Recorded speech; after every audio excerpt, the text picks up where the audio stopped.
So welcome to PRL, welcome to this series. I love this series. I love talking about this city and trying to understand it, trying to figure it out, knowing that it'll never happen, but the journey is what's fun.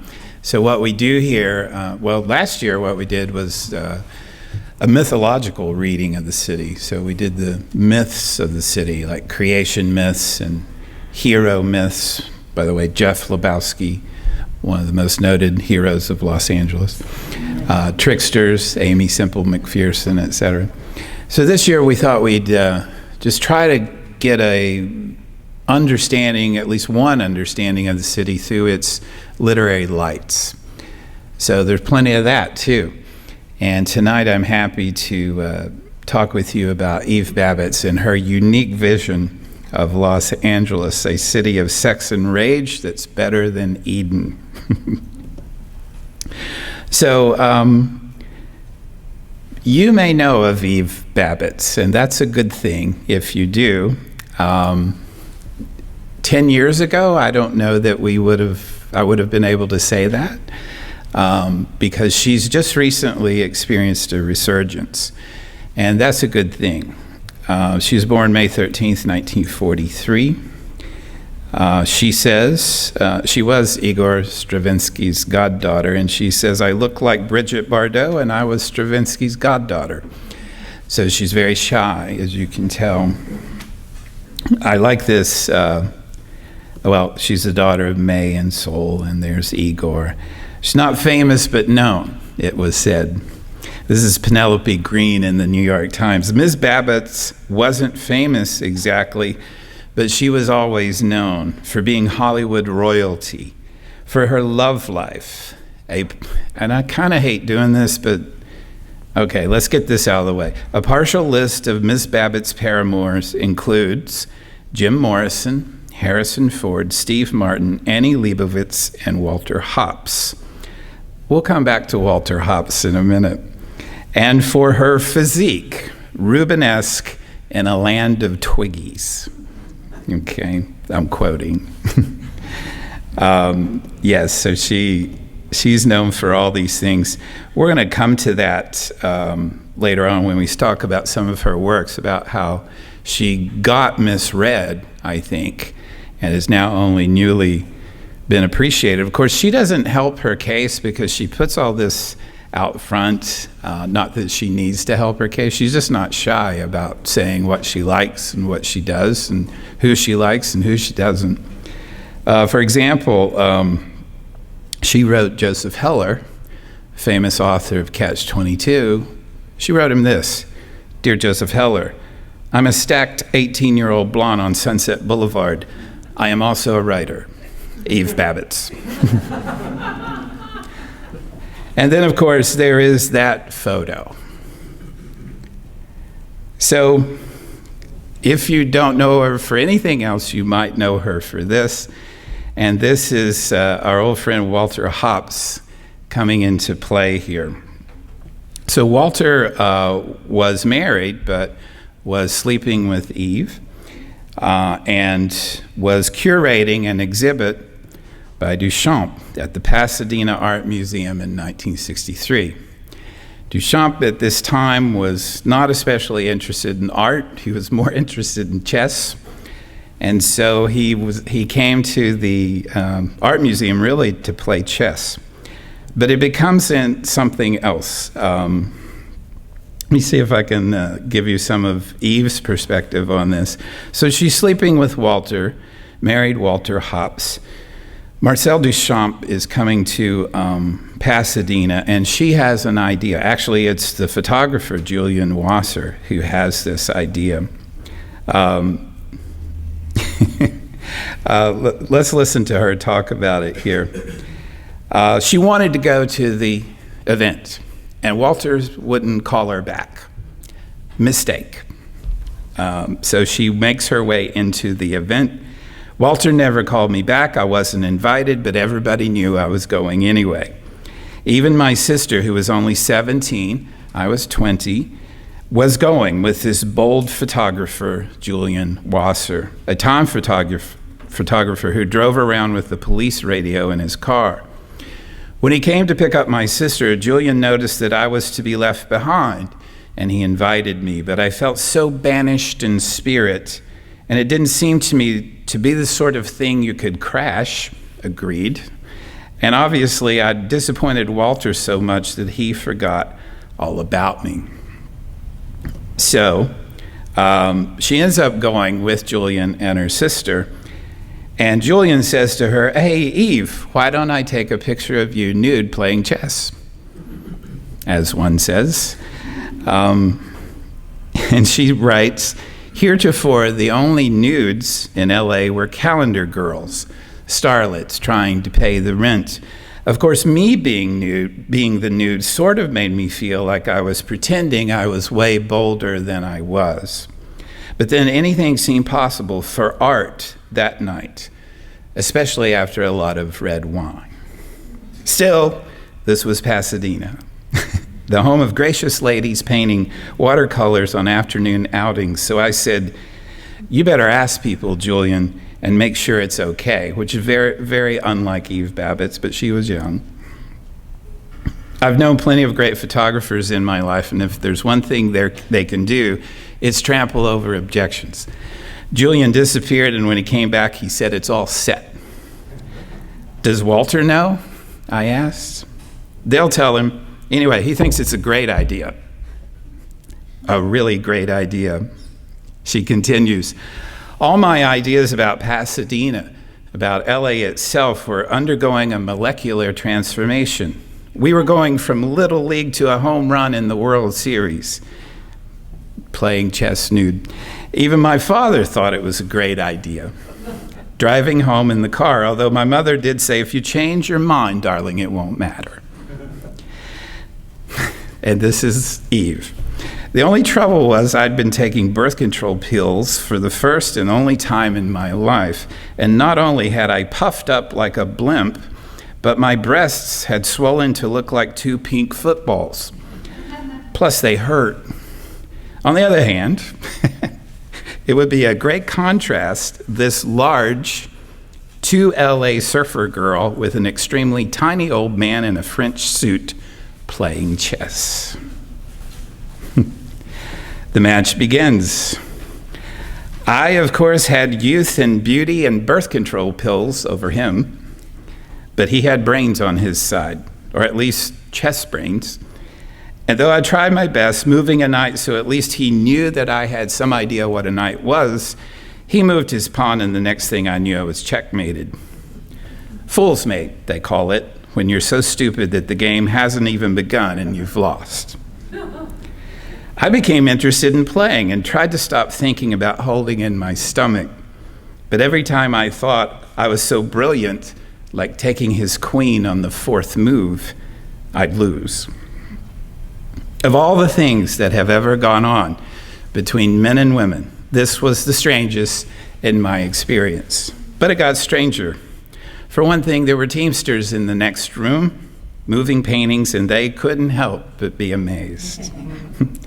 And suddenly I felt other, even more amazed, eyes on me. And when I looked up, there was Walter, shocked. He just stood there like a rabbit caught in the headlights, unable to move or speak. Do not ever not call Eve Babitz back. You will pay. Earl McGrath of Rolling Stone Records has one of the best quotes about Eve. "In every young man's life, there is an Eve Babitz. It is usually Eve Babitz." And I thought I'd put in some other observations from Eve, not from this event especially, but kind of related to it. She writes this. This is in LA Woman. "But you know so many men," Ophelia said. "Isn't there even one for you? They're all adjectives. They all make me feel modified. Even a word like girlfriend gives me this feeling I've just been cut in half. I'd rather just be a car, not a blue car or a big one, than sit there the rest of my life being stuck with some adjective." This is her body of work, And you will see here, you'll see it later on, several of these have been reissued fairly recently. We'll get to those. But there she is, and fiction mostly, nonfiction and selected essay there. But we're going to get to the Jim Morrison stuff and all that, although I think she's much more interesting than writing about Jim Morrison. This is her first work, Eve's Hollywood, and this is the new edition, 2015. And this is her first work, and she begins her dedication with, she thanks everyone. I'm not going to read it. She thanks everyone from Orson Welles to Annie Leibovitz, to her gynecologist, deviled marrow bones, Desputal, Ritalin, Obertal, and any other kind of speed. And this is her dedication to the book. And, quote, the way whipped cream comes in a silver gravy dish in the Polo Lounge when you order Irish coffee. Nice, right? She says one evening to her mother, she's a teenager, she says, "Mother, yes, darling, I think I'm going to be an adventuress. Is that all right?" We don't have her mother's response, but I imagine she said, "Sure." She writes here in Eve's Hollywood about California teenagers, which you don't see a lot of writing about, actually, but there should be. She said, when they reach the age of 15 and their beauty arrives, it's very exciting, like coming into an inheritance. And as with inheritances, it's fun to be around when they first come into the money and watch how they spend it and on what.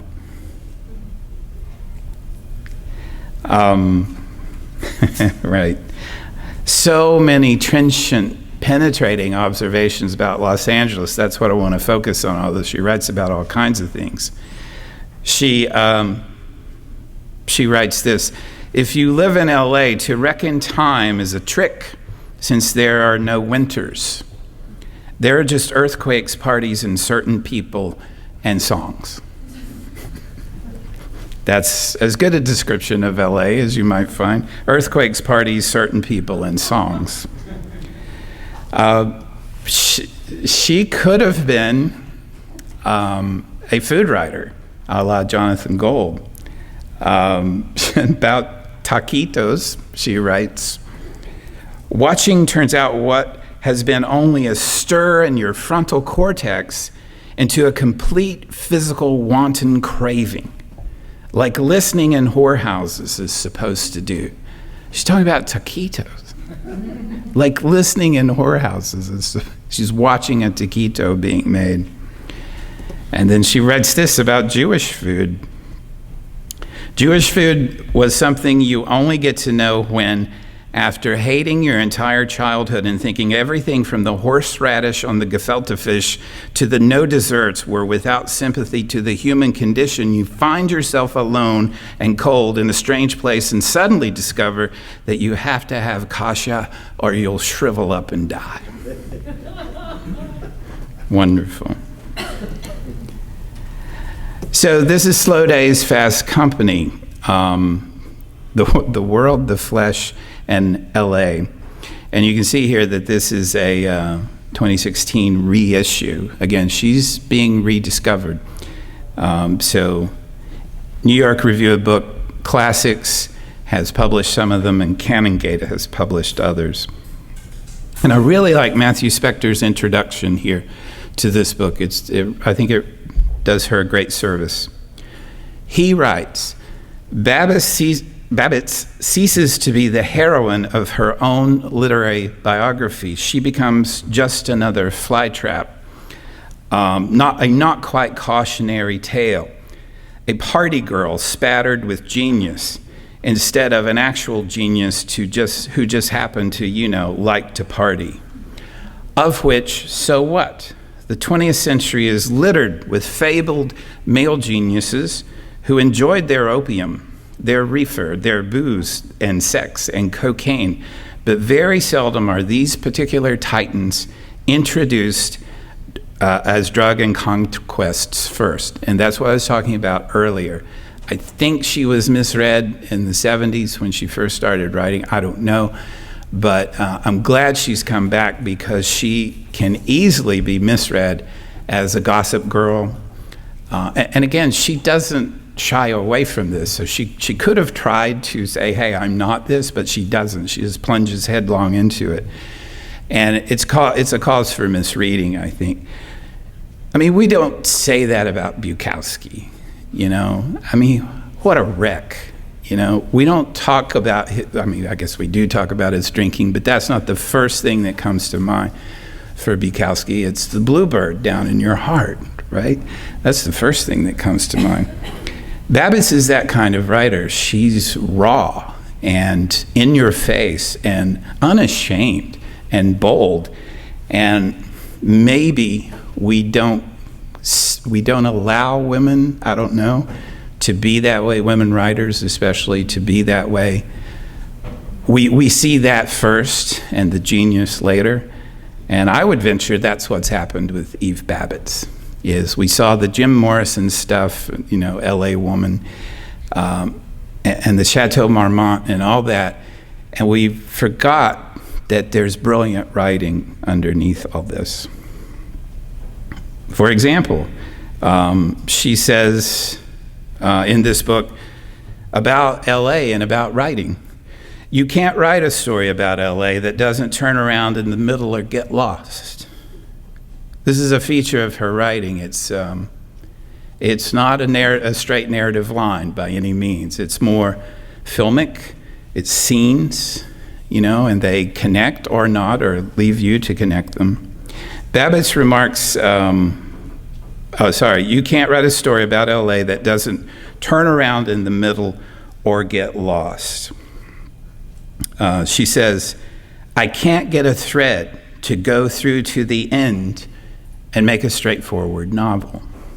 I can't keep everything in my lap or stop rising flurries of sudden blind meaning. Rising flurries of sudden blind meaning.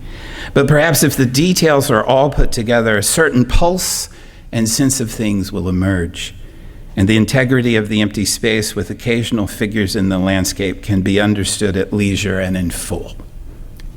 That's a pretty good insight. I would say that about writing in LA. I would say that about LA. A certain pulse and sense of place will emerge, and the integrity of empty space with occasional figures in the landscape can be understood eventually. Like I said, this is very filmic writing. It's writing. There's dialogue and it's good, but there's also the painting of many scenes here. For example, here's a line from Slow Days, Fast Company. Just listen to this, or better yet, let it emerge in your mind as I read it. Let the picture emerge in your mind. The women moved easily around the patio and spacious backyard, holding drinks, seeming mildly amused at the oval stomachs draped in flowered cotton fabric. Their wedding rings reflected the pink twilight. Their golden bracelets caught the light of the mustard hills. But outside, the afternoon was lethal. No sunglasses could cut the glare, and even your pores shrank back against the light. That's good writing. I don't care who she slept with. She gets around. She goes to San Francisco and New York, but she loves Los Angeles. She writes, my claustrophobia from San Francisco begins to vanish as she lands at LAX. That cheerful, ship-shaped vitality of the North violates my spirit. And I long for vast sprawls, smog, and lukewarm nights. It is where I work best, where I can live, oblivious to physical reality. This is a brilliant book. She writes this book to an ex-lover, and the chapters begin with notes to him, and then she writes about other lovers. So I've never seen this feature before, but it's really amazing. And she says to this, to the reader, really, since it's impossible to get this one I'm in love with to read anything unless it's about or to him, I'm going to riddle this book with Easter egg italics, and that's the address to the ex-lover, so that this time it won't take him 2.5 years to read my book like it did the first one. The seduction of the non-reader is how I plan to tie up L.A.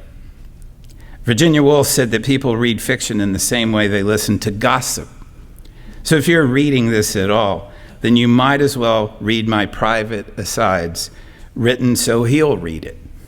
I have to be extremely funny and wonderful around him just to get his attention at all. And it's a shame to let it all go for one person. Isn't that wonderful? She wants to write, and that's classic Eve Babitz. She wants to write to this guy, but in doing so, she writes to the world about this guy and about other guys. Like I said, she does love L.A. I love L.A. The only time I ever go to Forest Lawn is when someone dies. L.A. didn't invent eternity. Forest Lawn is just an example of eternity carried to its logical conclusion. I love L.A. because it does things like that. Me too, Eve. And this is an amazing passage about Los Angeles from Slow Days, Fast Company. People nowadays get upset at the idea of being in love with a city, especially Los Angeles. People think you should be in love with other people or your work or justice. I've been in love with people and ideas in several cities and learned that the lovers I've loved and the ideas I've embraced depended on where I was, how cold it was, and what I had to do to be able to stand it. It's very easy to stand LA, which is why it's almost inevitable that all sorts of ideas get entertained, to say nothing of lovers. Logical sequence, however, gets lost in the shuffle. Art is supposed to uphold standards of organization and structure, but you can't have those things in Southern California. People have tried. It's difficult to be truly serious when you're in a city that can't even put up a skyscraper for fear the earth will start up one day and bring the whole thing down around everyone's ears. And so the artists in Los Angeles just don't have that burning eagerness that people expect. And they're just not serious. She's comparing artists in New York who are too serious for her. We saw this last year in this series, and we've seen it in this series. There's something about LA, about that feeling that it all could be gone like that in an earthquake or a fire or a riot or the freeway or whatever, that really, I think, affects not only the art created here, but the religions and the seekers that come here. Sex and Rage, a novel, 1979, reissued in 2017, subtitled Advice to Young Ladies Eager for a Good Time. This is Jacaranda Levin is the main character in this novel. Babitz writes, named after the cotton candy flower, Jacaranda is lucky and she knows it. And she knows that luck is like beauty or diamond earrings. People who have it cannot simply stay home. She writes about when the surf was hot, everything reached a state of hurling glory. I like that line. I just wanted to include it.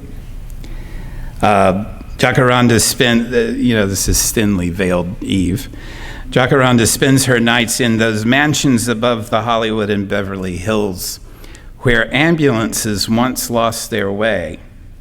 What a fascinating line, right? Who would think of that? Where ambulances once... She must think she probably had need of an ambulance at some point while she's up there and they didn't find their way. Where ambulances once lost their way and where handsome devils sat around on their amps trying to outdo each other in songs, blondes, and downers. She says, I would be the only unpassed out woman extant at 2 or 3 a.m.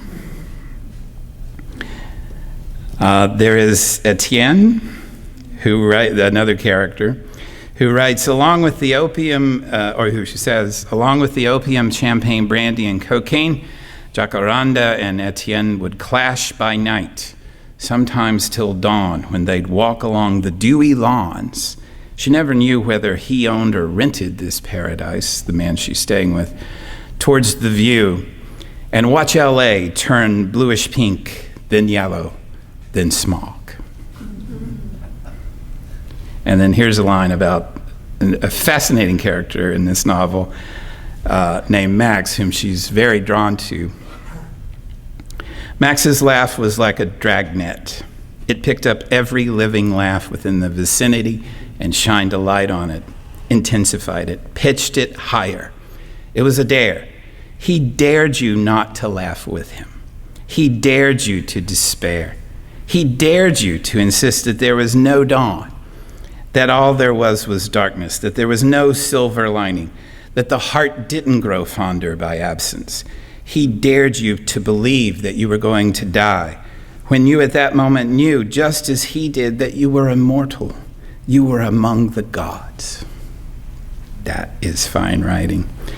And then from the sublime to the, well, whatever this is, an artist is any white person over 25 without health insurance.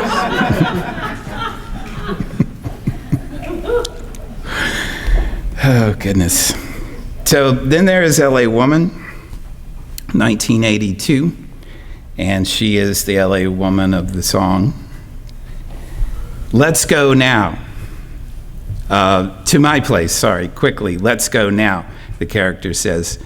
Of course, anyone who saw me that night and had taken one look at Jim, would have known I was safely aboard a raft heading over Niagara Falls.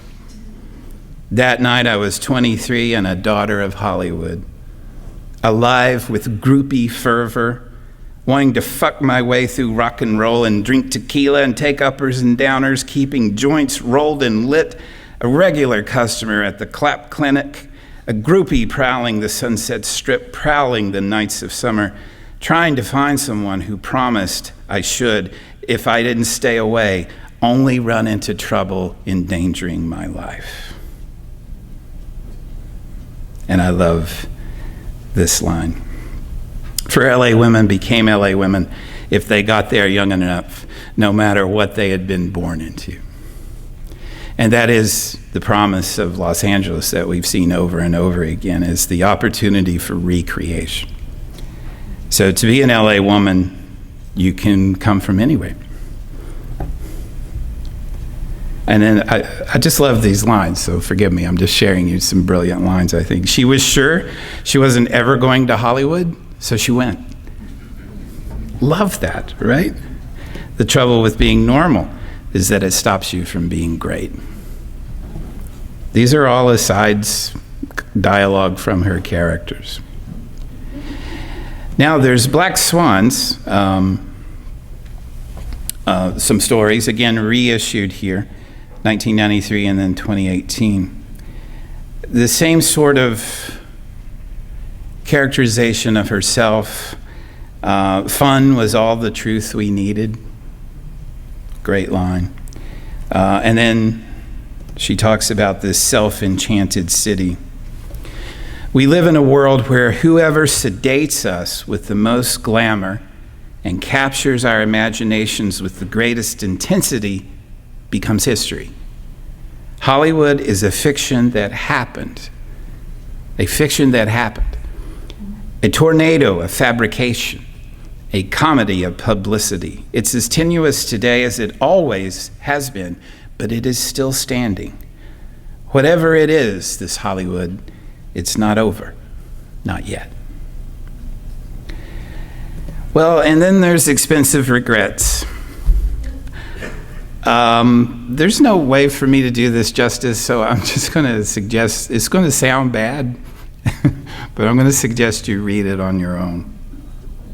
So she's at the chateau with this guy named Renzo, with his incredible body and magical stamina, she writes. And they're in the chateau, and they're just locked away, and they're making love and eating fruit and drinking and taking drugs, and they're just there. And she says, what I remembered most afterwards about this event, besides Renzo's incredible body and magical stamina, was the sultry smell of burning, which I thought was us. And the silence that seemed, after a while, to be us too, which I thought was because I'd gone deaf from it all, except we talked so much, I couldn't have really been deaf. Then it happened. I woke up from a nap and saw Renzo had ordered some more orange juice, and almost as an afterthought, he undid the New York Times that came on the tray, looked at it a moment and said, "You know, we've been here since Wednesday, and it's now Saturday. Is it Saturday? Maybe it's Sunday. My God, look." And it was then that we found out that the city, how it had in our absence gone up in smoke. The smoky smell was smoke. The silence was the curfew. He turned on the TV, and every channel had the city from helicopters showing shops on Hollywood Boulevard, even Frederick's looted. It struck me that I'd been having too swell a time to get away scot-free, but this seemed like too much of a price to pay. What price? I love Frederick's. What day is it again? I asked. How did we get here? Oh God, look at Crenshaw Boulevard. It's all mangled. This place is really quiet, Renzo said. So yes, during the 92 riots, she's in the chateau 4 days with Renzo and his magical stamina and orange juice, and the LA riots happen, and they don't even know. They thought the smell of smoke was them. There is a new book out of Eve's work called I Used to Be Charming, subtitled The Rest of Eve Babitz. This was just out September, I think, right? Love the cover, the dirty, sandaled foot. So I'm just going to go over the title essay for you because I think it's some of her best writing. So this is Eve talking about how she used to be charming and what happened. This is the opening line. Here's what you would have witnessed if you happened to be standing outside the Raymond restaurant in Pasadena on April 13th, 1997. A 68 VW Bug comes to a stop. A woman flies out, skirt aflame. She drops to the ground by the side of the road, rolls on the grass, setting the grass on the side of the road on fire, and then against the green bushes, setting those on fire. Oh no, is all she can manage. That woman was me. So yes, she's in Pasadena, she's meeting her sister and someone else, maybe her mother, I forget, and she's smoking a cigar while wearing something, let's see, it's some frilly thing that easily catches fire. She drops her cigar into her lap and woof, and it goes up. So she tries to get out. To the horrified people on the sidewalk in Pasadena who say nicely, "Are you okay?" "Oh no, I'm not okay," she says. This is bad, but this is third-degree burns, and you're going to see how bad it was. But she drives through Eagle Rock and Glendale to Hollywood because she doesn't want to take the freeway. She won't take the 101 because she doesn't like freeways. Now she's got third-degree burns. She's still smoking, like her legs are smoking, but she's not going to take the freeway, by God. She's going to drive down Los Feliz Boulevard. and Franklin. So she drives to her sister's, or I think it's her sister's place or somewhere. I'm sorry, I don't remember the details. And people are horrified. She gets out of the car and they're like, "Oh my God, what happened to you?" And she's like, "Stupid cigar," and they're like, and they give her some drugs right then because they just had some sort of pill, and they take her to the hospital. This is bad. She's in really bad shape. And in fact, this was the occasion which kind of took her out of circulation. She didn't make public appearances after this and kind of retreated into herself after this. But this is her writing. "I used to be charming. The first surgery took place on April 18th, she writes. All through it, it seemed to me that I was floating above my body. I was watching the bloody operating room. The hospital had warned my family that it wasn't worth waiting around during the surgery, but my cousin Lori insisted. When she first saw me after the surgery, I was bundled up like a burrito, my face and body swollen to 300 pounds. We looked at each other, and the word came to us at the same time. Abattoir. Wait, what? Abattoir? The French word for slaughterhouse. All my life, I had wanted a reason to use the word abattoir, but it usually escaped me, no matter how determined I was to remember it. Laurie didn't sit through the second surgery. One butchery in a lifetime is enough.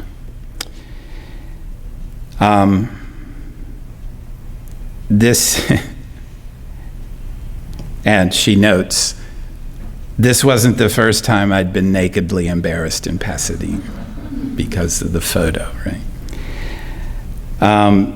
She talks about the screaming, and I don't know much about burn victims, but this sounds just horrible. It's one of the most painful things you'll ever read, just trying to imagine what she was going through. One of the reasons, she writes, one of the reasons nobody but saints want to work with burn patients is that burn patients only get better when there's more pain. Screaming from pain is the signal that you're getting better.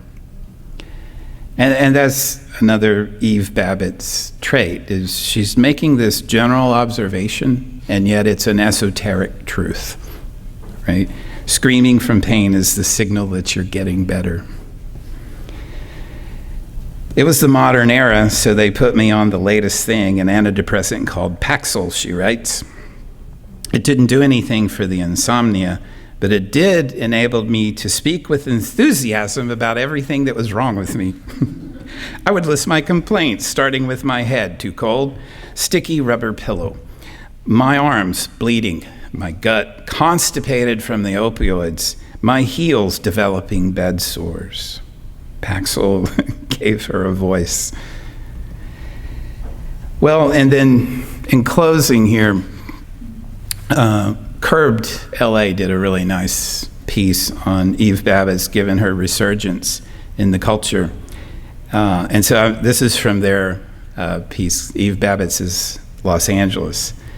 So they've just taken some recognizable places that she's written about. And here's Hollywood and Vine. And tell me if this isn't so true of Hollywood and Vine. That was the same year, only later in summer around August, when I saw a small family, tourists, standing outside the Broadway in Hollywood. The Santa Ana winds had driven everyone from sight except them.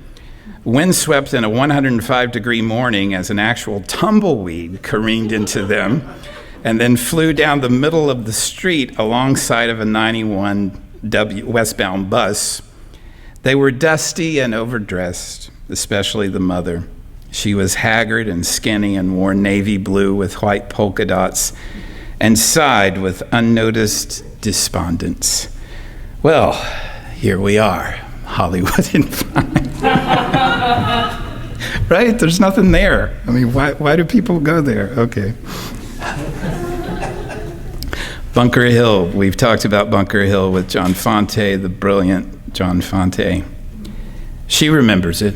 She remembers the people there and the buildings there before they leveled it, quite literally, leveled Bunker Hill. And let's not get started on Bunker Hill and what they did to Bunker Hill. But if you don't know, Bunker Hill used to be populated with Victorian houses that were owned by rich Angelenos in the very early 20th century. And then before too long, the rich moved out to mid-Wilshire, way out in the country. And so the Bunker Hill changed into tenement houses. And John Fonte writes about that a lot, actually, and Raymond Chandler. But she remembers. And so she says, she talks about the workers there, the people hanging out on Bunker Hill before the redevelopment agency leveled it. I would talk to them while my mother worked and would sit on the sidewalk beside the winos, leaning as they did against the stone fence opposite the houses, while the sun beat down and our eyes sometimes ran from smog. The houses were wooden and Victorian, like they have in San Francisco, only they were not so narrowly side by side, and besides, they were Baroque rather than the thin-lipped austerity that prevails up north. She does not like San Francisco.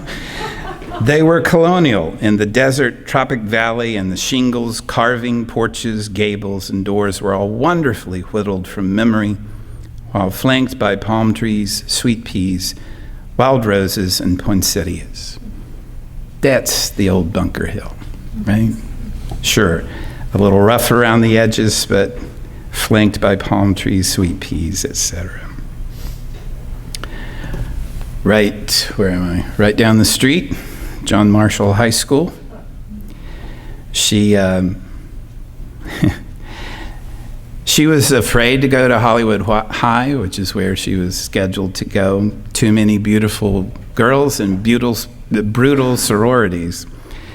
So she lied her way into spending the first year in Los Feliz at John Marshall High School. She says, or she writes, when they tried to tear down Marshall High School, the neighborhood went into such arms. Does anyone remember that? And they tried to tear it down? Okay. The neighborhood went into such arms that it is still there. It's that kind of civic-minded neighborhood. It always has been. That's Los Feliz. Even when I went to Marshall ages ago, it seemed to me like one of those schools you'd find in Berkeley, where everyone paid attention to local elections and trees. What a great one. Paid attention to local elections and trees. Marshall itself is made of brick, with dignified old Tory pines and scholarly lawns. It's also normal and American that they always use Marshall on locations when they need a typical Midwestern high school, which is, of course, true, right? Los Angeles City College. Tell me another LA writer who writes about Los Angeles City College. She did not want to go to USC or UCLA or any other place like that. She wanted to go to Los Angeles City College. And she says there was no attempt at LACC at anything resembling a scholarly department or school spirit. The only sport I remember them excelling at was soccer. Soccer was not nice. The school was located about 4 blocks from the hospital I was born in. It was on Vermont near Melrose, which is an indeterminate lower middle class sort of neighborhood with no delusions. Westwood, where UCLA is so insanely crappy you could throw up.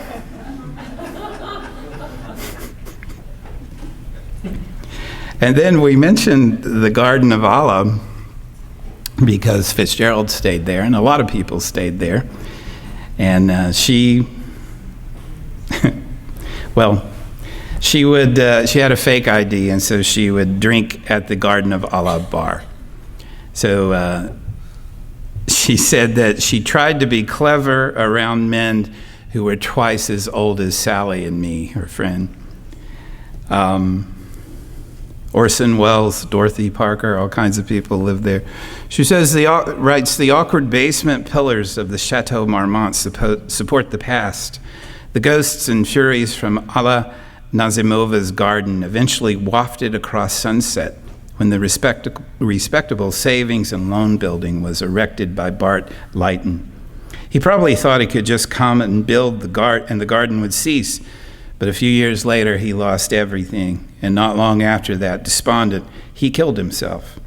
That's the trouble with Hollywood. The things that don't exist are likely to kill you if you threaten them.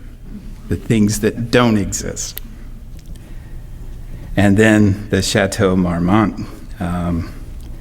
She had to be there. She is that kind of person. So she spent a lot of time there. That's where she was holed up during the LA riots. She also hung out at Barney's Beanery a lot. I think that's where she met Jim Morrison, or maybe it was at the Whiskey she met Jim Morrison. I always park on the street at the chateau, for as Mary once explained, you can never tell, my dear, what little rascals someone may have dropped on their way out for a spin, that is, pills. Very bad for the fenders. Mary would add, who knows when you go into the chateau and what condition you'll leave. Never mind the day. And of course, that's painfully true in many ways. There is also a relatively new biography called Hollywood's Eve. Nice, right? Eve's Hollywood, Hollywood's Eve. Eve Babitz and the Secret History of L.A. by Lily Analik. And you might find this frustrating for a biography because she tries to speak, not in Eve's voice, but she tries to embody Eve's vision and her perspective. And so it comes out structurally much like Eve's own writing, which, remember, she said was not linear and she didn't know how to put a straight thread through it all. The biography is written like that. And this is Analik writing about this book. Here's what Hollywood's Eve is: a biography in the non-traditional sense, a case history as well as a cultural one, a critical appreciation, a sociological study, a psychological commentary, a noir-style mystery, a memoir in disguise, and a philosophical investigation as contrary, speculative, and unresolved as its subject. Here's what Hollywood's Eve is above all else: a love story. The lover, me. The love object, Eve Babitz. The louche, wayward, headlong, hidden genius of Los Angeles. Thank you for your attention.